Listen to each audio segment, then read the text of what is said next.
right, Malachi, how hungry is this defense for another shot? Very hungry.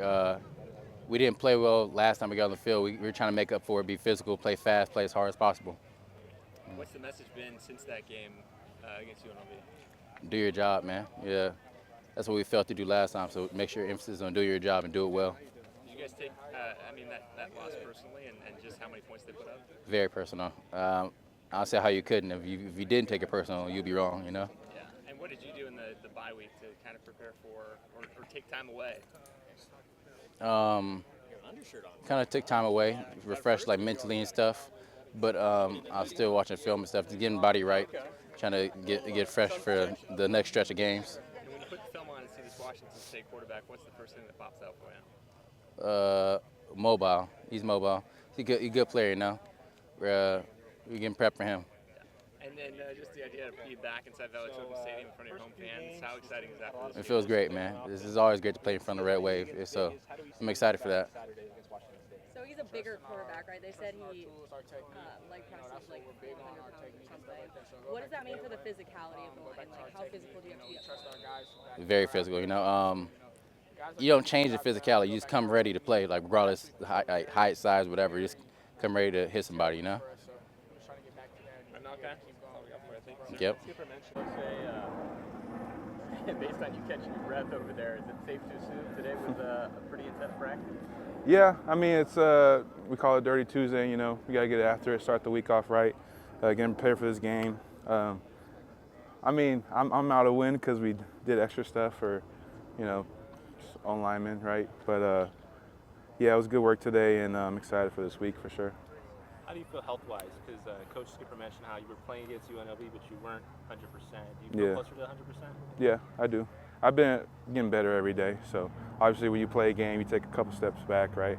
But thankfully for the bye week, I was stuck in that training room getting things done, so I feel good.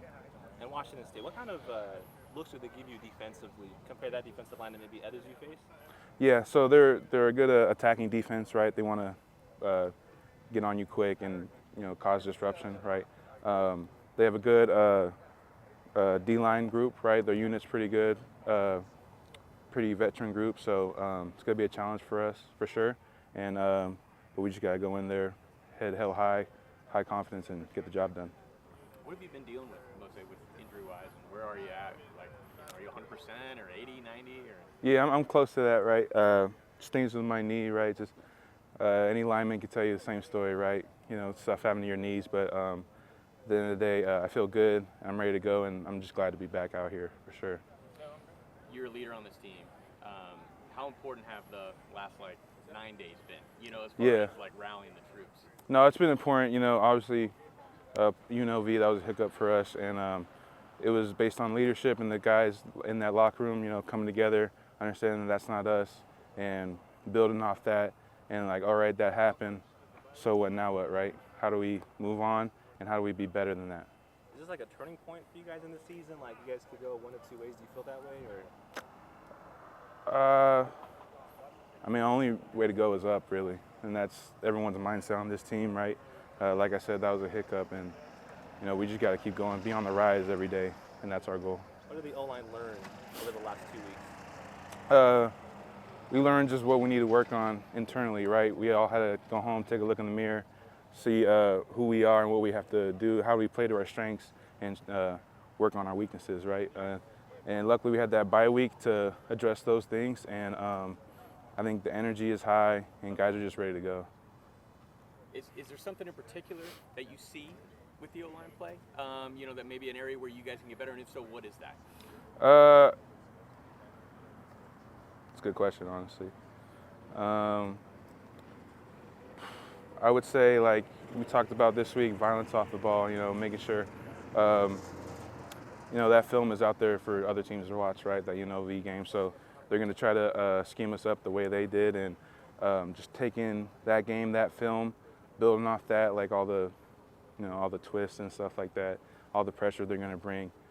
Just understand that's what's going to happen next, and especially this last bye week and this week, we're working on strengthening those things and just trying to get better every day.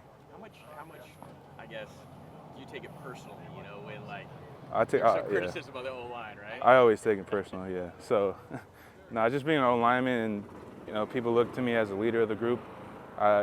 If one guy loses, I feel like I lost because I could have helped him, right? So I always, not in a selfish way, but I always put it on me so that this team and this unit can get the best out of me, right? I always want to push people to be the best versions of themselves, and but yeah, when mistakes happen, they don't ever go unnoticed with like me mentally. So. Final question for me. I'm just curious, and obviously you don't have to give away anything with regards to the game plan or anything, but in watching the game, at least in the second half, it seemed like when you guys were running downhill a little bit, you had a couple nice little like 5-6 yard pickups. Yeah, for sure.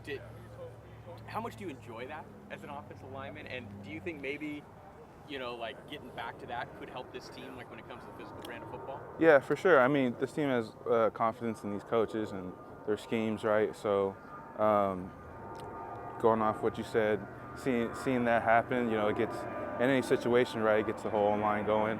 Understand that we're making gains in that type of aspect of the game, right? Downhill runs is something that brings a lot of pride to that group, to the O-line group. So seeing that definitely helps, and we just want to see it more.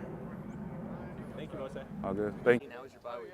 It was great. I got a chance, to watch what we've done so far in the season, get better off that, see what we're good at, see what we need to improve, and then also, take care of your body. First bye week, went through all fall camp, then went 5 weeks straight, so almost 9 weeks of football straight. It's awesome to get a couple days just to recharge and reset.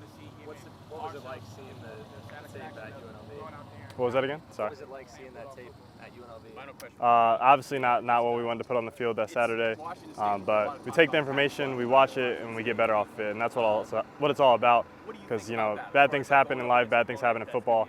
You got to take that information and respond, and that's what we plan to do this Saturday.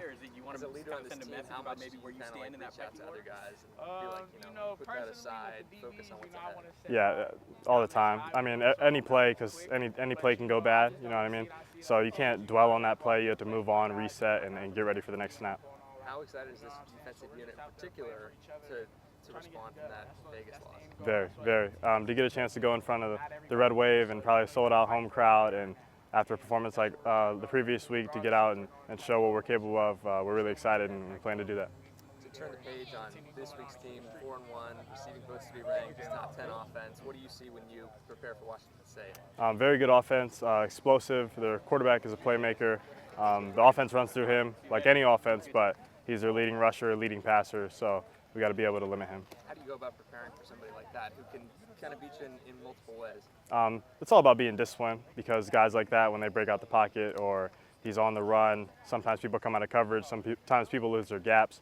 So we just stay disciplined and just keep them in the pocket. Who else sticks out besides the quarterback? They have really good receivers. They're good after the catch. They're good in their routes, fast, quick.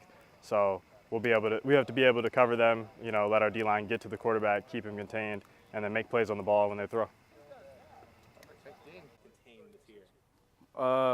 He's a good quarterback, exciting opponent.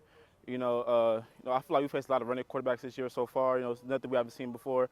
Some been emphasizing this week, containing him and things like that. Some Coach Jethro preaches a little out the cage, so that's something we're focusing on. Are there good thoughts going through your head when you see Washington State? I mean, going back to the last time you faced them? Some Coach Hay used to say, flick back and flick up. You go look back at memories, to build your confidence. So that's something that definitely helps. Kind of touched on it, but how hard was it? Did you actually get to watch the game? Yeah, I did watch it. Yeah, it was kind of hard to watch it and not be there, but I still supported my teammates everywhere I could. Is there something maybe you saw, that in that game where you're like, man, I can't wait to kind of be able to kind of lift these guys up and tell them, about this, or kind of be that spiritual leader in a way? I know my teammates was worried about me. I know something they was worried about. So, I was just worried about letting them know I'm okay and come back and leading them in the right direction. What's it been like for you personally to be out for 2 weeks, from playing a football game?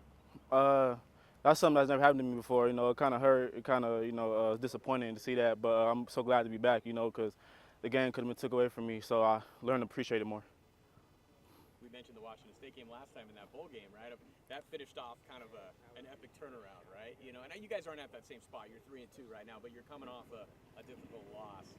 As a leader and a guy who's been around this program for a long time, do you give that message this week to the guys that, like, things can turn in a heartbeat and we can be rolling? Oh yeah, definitely. And the guys definitely know that. You know, something I don't need to preach. They know that, especially from guys that been in this locker room from that season. You know, how we start off that season and turn things around. You know, anything is possible. So, you know, guys in this room know that we can turn around in a second. You know, just one loss. You know, on to the next.